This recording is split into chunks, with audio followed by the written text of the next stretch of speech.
Je vais juste introduire en fait la présentation de Patrice Prérand sur l'IRM multimodal en rappelant un petit peu ce qu'est l'AMS. Nous, on est centre de référence un peu bicéphale à Toulouse et Bordeaux. L'atrophie systématisée, donc c'est une maladie rare, mais pas si rare que ça par rapport à d'autres, avec un âge moyen de début des symptômes de 60 ans.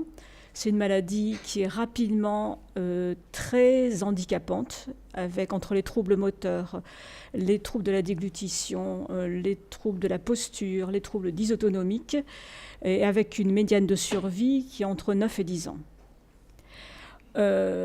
C'est quelque chose qu'on a calculé avec et une médiane de survie, si on considère par rapport à la première visite au centre de référence, à peu près entre 3 et 4 ans. C'est une maladie qui fait partie d'une classe de maladies auxquelles appartiennent aussi la maladie de Parkinson, qui sont les synucléopathies, où il y a aussi la démence à corps de Lévy, avec une accumulation d'alpha-synucléine. Alors juste pour vous dire que grâce au centre de référence, ça permet de suivre quand même un assez grand nombre de patients, puisqu'entre Toulouse et Bordeaux, on a plus de 400 patients dans la file active. Alors dans cette AMS, il y a deux grandes formes. Il y a l'AMS de type P, qui est essentiellement parkinsonienne, et l'AMS de type C, qui est une forme cérébelleuse. En fait, l'AMS de type P, c'est à peu près 70% des cas en Europe, C 30%. Toutes les deux se caractérisent donc l'AMS de type P par un syndrome parkinsonien peu dopasensible, associé à une instabilité posturale précoce, et le syndrome cérébelleux, donc par une ataxie, avec un syndrome cérébelleux. Tous les deux, et ça fait partie des critères diagnostiques, doivent être associés à une dysautonomie.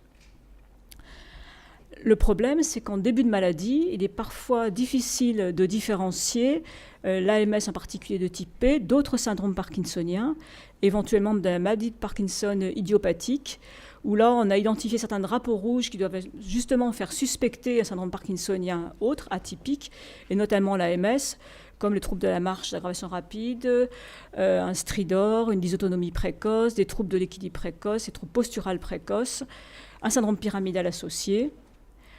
Donc, en dehors, le diagnostic de l'AMS est essentiellement un diagnostic clinique. Mais malgré tout, on se sert des examens complémentaires, d'une part pour l'aide au diagnostic, pour éliminer éventuellement aussi une autre pathologie, notamment l'IRM, bien sûr, le PET-FDG, le DAT-scan, qui dans la MS de type C de rechercher une dénervation dopaminergique. Dans l'évaluation, le suivi, par exemple pour suivre les troubles du sommeil, bien sûr, on cherche à identifier non seulement cliniquement, mais aussi au niveau des examens complémentaires, des biomarqueurs qui permettraient de suivre la maladie et de suivre les effets d'un éventuel traitement. Et vous allez voir que l'IRM multimodal peut avoir un intérêt à la fois dans le diagnostic différentiel et éventuellement peut-être comme biomarqueur d'évolution. Je laisse la parole à Patrice. Bonjour, donc on va reparler un petit peu d'IRM multimodal. Donc moi je suis chargé de recherche à l'INSERM et ce travail n'aurait pas pu voir le jour sans le centre de référence des atrophies multisystématisées de Toulouse et Bordeaux. Je vais commencer. Hop, est-ce que ça marche? Non, alors on va faire comme ça. Juste pour vous, le concept de l'IRM multimodal en soi, il est assez simple. C'est que grâce à un examen unique, on va pouvoir extraire différents types de marqueurs. Vous allez voir, sensibles à certaines caractéristiques tissulaires différentes et c'est comme ça qu'on va définir l'IRM multimodal. Alors qu'est-ce qu'on peut extraire grâce à un seul examen IRM? On va pouvoir extraire ce qu'on appelle la densité de grise qui va être la représentation de l'atrophie corticale, vous en avez certainement entendu parler, ou on en a parlé tout à l'heure aussi, de la volumétrie. Une diminution de ce marqueur de la densité de grise va être représentative donc de l'atrophie, d'une perte des corps cellulaires des neurones.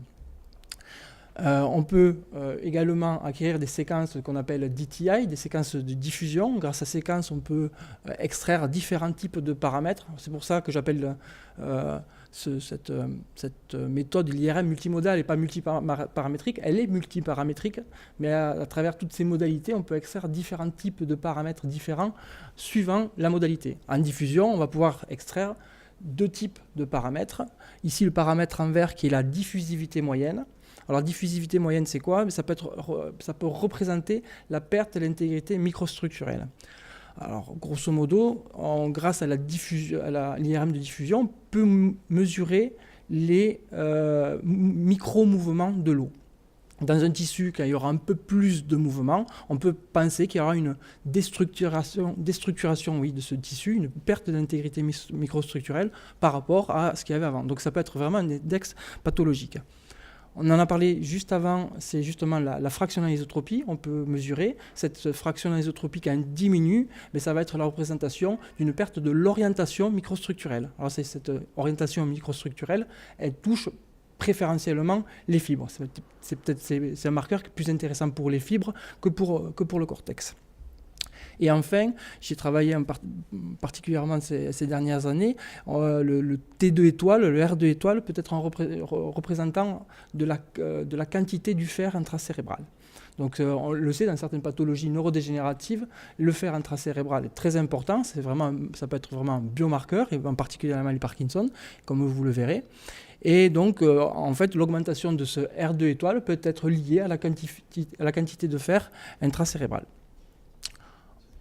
On a d'ailleurs le premier article qui commence à dater maintenant parce qu'il y a 9 ans, on a montré que grâce à cette IRM multimodale, on était capable de discriminer les patients parkinsoniens des sujets contrôle sur la base de cette signature multiparamétrique nigrostriatale. Et comme vous le voyez, on a besoin donc du rouge, c'est-à-dire du R2 étoile, du bleu de la fraction d'anisotropie et du vert de la diffusivité moyenne. Donc cette étude montre aussi l'avantage d'utiliser une approche multimodale.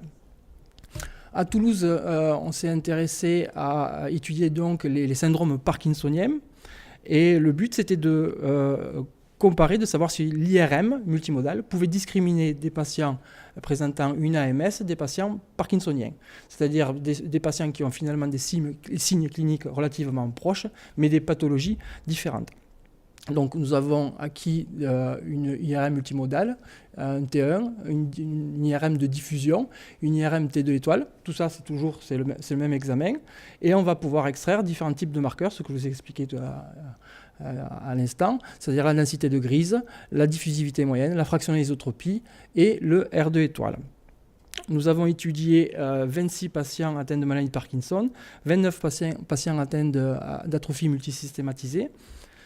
Parmi ces patients, il y avait deux types de patients. Les patients atteints avec une prédominance de leur syndrome plutôt d'ordre cérébelleux et une prédominance qui était de l'ordre plutôt de parkinsonien, c'est-à-dire les patients, comme vous l'a expliqué tout à l'heure Anne, avec une prédominance des troubles. Ça ne veut pas dire que les patients parkinsoniens n'avaient pas de troubles cérébelleux et inversement, c'est juste la prédominance des troubles, c'est comme ça que sont fait cette classification. Vous verrez que ce sera important pour la suite. Alors les résultats sont assez probants. Il y a de fortes différences entre les sujets contrôle et les patients atteints d'AMS. On a commencé par comparer les AMS et les sujets contrôle. Donc il y a de grosses différences qui vont toujours dans le sens d'une détérioration de ces marqueurs-là par rapport au sujet contrôle. C'est-à-dire, vous voyez ici en jaune une atrophie, une diminution de l'intensité de grise, une augmentation du fer, une augmentation de la diffusivité moyenne et une diminution de la fraction d'anisotropie. Nous avons comparé également, ce qui était le plus intéressant, les patients parkinsoniens aux patients atteints d'AMS. Et comme vous voyez, on retrouve également le même pattern multifocal et multiparamétrique avec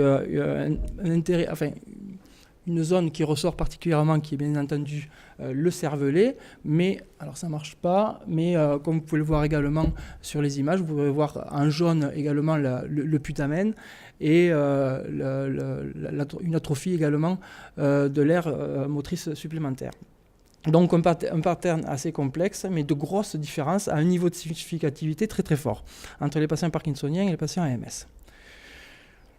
La question qu'on s'est posée, c'est est-ce qu'on peut discriminer, est-ce qu'on peut vraiment, sur la base de l'IRM, discriminer patients parkinsoniens et patients AMS? En fait, oui, on peut, et ce à plus de 95%, c'est-à-dire qu'on se trompe très rarement. Et on a besoin, ici, on n'a pas besoin de combinaison de marqueurs, on a besoin d'un seul marqueur. C'est-à-dire que si vous utilisez la densité de grise du cervelet, la diffusivité moyenne du cervelet, le R2 étoile du cervelet ou le pédoncule cérébral gauche, mais vous allez pouvoir discriminer énormément les patients atteints d'AMS par rapport aux patients parkinsoniens. Et les atteints d'AMS avec un syndrome cérébelleux. Alors, ce n'est pas très étonnant, finalement, parce que j'aurais pu vous le cacher et vous dire que c'était dans ce sens-là. C'est-à-dire que les patients qui ont une atteinte cérébelleuse, elles ont également une différence en termes cérébral importante au niveau du cervelet. Ce qui peut-être était plus intéressant pour l'étude par rapport en tout cas à cette comparaison avec la maladie de Parkinson, c'est de faire la différence entre les patients ayant une prédominance parkinsonienne en les comparant aux patients parkinsoniens. Et comme vous pouvez le voir ici, on retrouve également des différences, notamment au niveau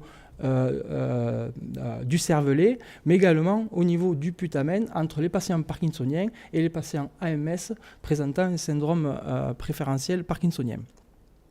Ici aussi, c'est très facile de faire de discriminer les patients parkinsoniens des patients AMS. Il suffit d'un des marqueurs qui sont listés ici pour faire la différence. Alors comme je sais que c'est parfois un peu les courbes ROC, elles sont peut-être sont pas toujours très parlantes. Je trouvais que c'était plus intéressant aussi de vous montrer un petit peu les données réelles, c'est-à-dire les données des patients sur ces clusters-là, c'est-à-dire sous ces régions-là. Donc ici, vous voyez la moyenne que j'ai extraite de la partie en vert, c'est-à-dire la diffusivité moyenne du cervelet. Et vous voyez les résultats qui sont à gauche entre les patients parkinsoniens et les MSAP. Et si je plotte les données individuelles, en effet, pour les discriminer, vous voyez, si j'arrive quasiment à les discriminer sur la base même de ces données-là, je me tromperai, je classifierai un patient parkinsonien pour un patient MSAP une fois, et inversement. Si je prends maintenant la densité de grise au niveau du putamen, ça serait pas aussi bon, mais finalement pas si mal que ça, c'est-à-dire que je me tromperai une fois dans les MSAP et 3 fois pour les patients parkinsoniens. Mais ce qui est plus intéressant, ce qui montre vraiment l'intérêt, je pense, de cette approche multimodale, c'est si je prends les deux, si je prends la diffusivité moyenne du cervelet et la densité de grise du putamen. Mais vous voyez ici, maintenant, je ne me trompe plus. C'est-à-dire qu'il y a vraiment une vraie belle complémentarité entre ces deux marqueurs qui me permet de discriminer quasiment parfaitement les patients parkinsoniens des MSA. On a voulu aller un petit peu plus loin, je passerai rapidement. L'idée ici, c'est de prendre les données de neuroimagerie et finalement d'oublier la clinique. C'est-à-dire que je vais essayer de faire des groupes.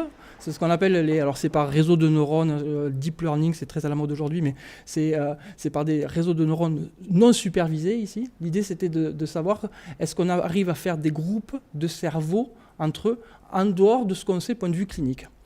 Et les résultats ont été assez prometteurs parce qu'on arrive quasiment à retrouver les données cliniques, c'est-à-dire les patients parkinsoniens sont quasiment regroupés toujours entre eux, les sujets contrôle entre eux, les patients MSAP d'un côté avec les patients MSAC de l'autre. Donc là, c'est peut-être un petit peu le futur, on en parle souvent avec Anne, c'est comment la neuroimagerie pourrait apporter aux cliniciens, peut-être de définir des groupes de patients qui vont ensemble sur la base de leurs patterns cérébraux et complètement indépendamment de la clinique. On s'est intéressé depuis peu là maintenant aux changements longitudinaux, vu qu'on a les premières données sur la partie discriminante ont été assez prometteuses. On s'est intéressé donc aux changements longitudinaux. On a étudié avec une IRM multimodale des patients atteints d'AMS après un an. On a fait un examen clinique et une IRM multimodale avant et après donc. Nous avons 21 patients ont été recrutés dans cette étude. Comme vous pouvez le voir, après un an, les scores cliniques se sont dégradés, que ce soit l'UMSAR qui est le score clinique plutôt moteur et la MoCA qui est le score clinique cognitif. Donc on a une dégradation des performances cognitives et motrices de ces patients après un an. Et même si ça se voit beaucoup moins ici sur ces images-là, on a également une diminution de certains marqueurs, et ici avec une forte puissance statistique parce que ce sont les mêmes patients après juste 1 an et on se retrouve avec des niveaux de significativité extrêmement forts, très corrigés. Pour quelqu'un comme moi dans le domaine, c'est assez rare de voir des différences aussi fortes et on peut retrouver des différences donc, au niveau de la diffusivité moyenne du R2 étoile. Encore une fois, l'intérêt de la complémentarité de l'IRM multimodal. Après, je me suis intéressé à aller regarder structure par structure. On voit bien qu'il y a une diminution du volume du cervelet, une diminution du volume du putamen et une diminution du volume du tronc cérébral. On voit également qu'il y a une augmentation de la diffusivité moyenne au niveau du cervelet. Donc, au bout d'1 an, on a de véritables changements, des changements très importants en termes de modification de ces paramètres d'IRM multimodal. Donc, pour répondre aux premières questions, oui, on est capable de discriminer des patients AMS et des patients parkinsoniens sur la base d'une IRM. Maintenant, je pense que c'est assez clair. On arrive à faire des différences pour suivre les patients de manière longitudinale. La question qu'on se pose aujourd'hui, les questions qu'on se pose aujourd'hui, elles sont multiples. Est-ce qu'il y a des corrélations avec ces marqueurs, avec le tableau clinique, et notamment entre des marqueurs entre le tronc cérébral et des marqueurs de dysautonomie? Est-ce qu'on peut suivre la progression de la maladie? Les premières données semblent que oui. On a des données qui sont assez prometteuses également, dans le sens où on serait capable de voir même plus tôt des changements en utilisant l'IRM. Peut-être pas, on n'a pas forcément obligé d'attendre un an. Et surtout, ce qui pour nous est le plus important, peut-être on arrivera à terme avec l'IRM, ou en tout cas en s'aidant de l'IRM, à créer vraiment des profils individuels et surtout des profils de progression, parce que si on peut essayer d'agir, c'est de pouvoir essayer de définir des profils de progression de pathologie qui peuvent être un peu différents en fonction des patients dans cette population. Je vous remercie de votre attention. Mais est-ce que ça a une valeur prédictive? Si vous prenez au tout début de la maladie, est-ce que vous identifiez des groupes aussi facilement, ou il faut attendre que l'état soit stabilisé en quelque sorte? En fait, c'est pas le problème, c'est que on était dans une preuve de concept si l'IRM multimodal est capable de. Donc il fallait qu'on soit dans un état plus ou moins stabilisé pour être sûr de pouvoir faire la différence entre patient parkinsonien qui était aussi stable et AMS stable. Donc ça, c'était la preuve de concept. Et là, on s'intéresse avec Anne justement à revenir un petit peu en arrière. Mais vu les changements qui sont des changements relativement importants en termes de modification des marqueurs, je suis assez optimiste sur le fait de pouvoir avoir de classifier de manière bonne au début et après de voir si on peut suivre ce classement. Voilà. La question, c'est ça, c'est longitudinalement, voilà. Tout à fait. C'est l'objectif, c'est l'étape justement après de profilage de la progression de la maladie. Vous avez raison, au début c'était en fait les deux populations étaient très caractéristiques. C'est des AMS avec un diagnostic clinique formel. Donc on va dire au début il n'y avait pas besoin de faire l'IRM pour faire le diagnostic. Mais maintenant effectivement, vu ce qu'on observe, c'est essayer d'introduire ce type d'examen beaucoup plus tôt. D'une part pour la diagnostic et aussi justement comme élément de progression ou comme l'a dit Patrice, de détection de profils d'évolution éventuellement.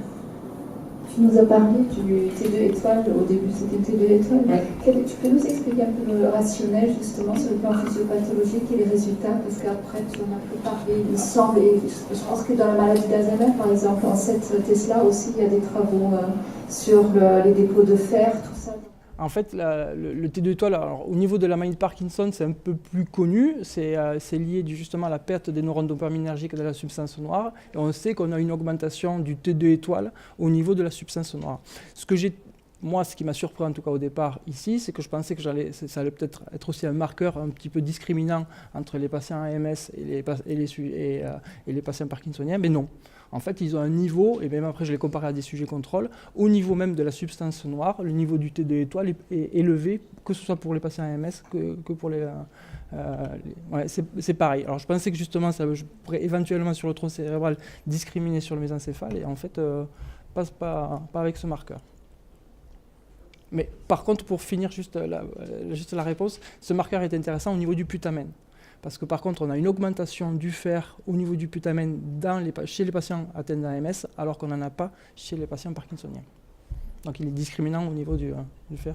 Pour moi, c'est vraiment une maladie cérébrale, comme on parle des autres. Et donc, est-ce que du coup, vous Il n'y a pas de séquence neuromélanine, c'est ça? Non. Parce qu'ils ont RBD très tôt dans le MSA. Pas encore, en tout cas, non. Et puis cette atteinte dysautonomique, est-ce que vous avez des choses dans la médula oblongata avec les nouveaux masques? Alors, c'était une excellente question. Il s'avère que j'ai déposé aujourd'hui à midi une demande d'ANR sur du multimodal sur le tronc cérébral, voilà, avec ayant de la neuromélanine.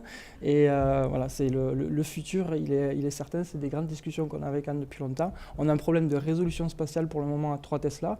À 7 Tesla, la résolution spatiale est bien meilleure. À 3 Tesla, on est un petit peu limité parce que l'acquisition qu'on a là pour l'instant, c'est grosso modo c'est du 2 par 2 par 2 en millimètres. Donc ça fait des cubes relativement gros, et au niveau du tronc cérébral, pour faire la différence entre certains noyaux, c'est un petit peu difficile. Et même les séquences de neuromélanine, parfois, elles ont une grosse variabilité parce que justement, ça demande une acquisition très spécifique et avec des voxels dont on dit qu'ils ne sont pas isotropiques, c'est un peu compliqué. Mais il y a du développement à faire justement pour faire du multimodal au niveau du tronc cérébral. T2 étoile, c'est essentiellement le fer. Est-ce qu'il y a d'autres minéraux, charges minérales que vous regardez? Est-ce que vous avez des ferritino-rachis ou ferritine? En fait, le T2 étoile, c'est hypothèse dépendant. C'est pas forcément du fer, c'est en fait tout élément paramagnétique. Donc ça peut être du fer, ça peut être du zinc, ça peut être du manganèse, ça peut être, en termes de bold, c'est l'hémoglobine et les déshémoglobines qu'on voit la différence. Donc en fait, le T2 étoile, il est sensible juste à des éléments paramagnétiques. Quand on est dans le cas de la maladie de Parkinson, quand on est au niveau de la substance noire, on pense que c'est une augmentation de la ferritine qui est liée à la perte d'ampule. Voilà. Donc c'est vraiment en fonction des hypothèses. On n'est pas, je dis souvent, c'est pas du TEP, c'est pas molécule dépendant, c'est effet dépendant. Et l'effet qu'on voit, c'est un effet qui est aspécifique. Mais il faut se poser des questions spécifiques pour répondre à des questions précises. Voilà.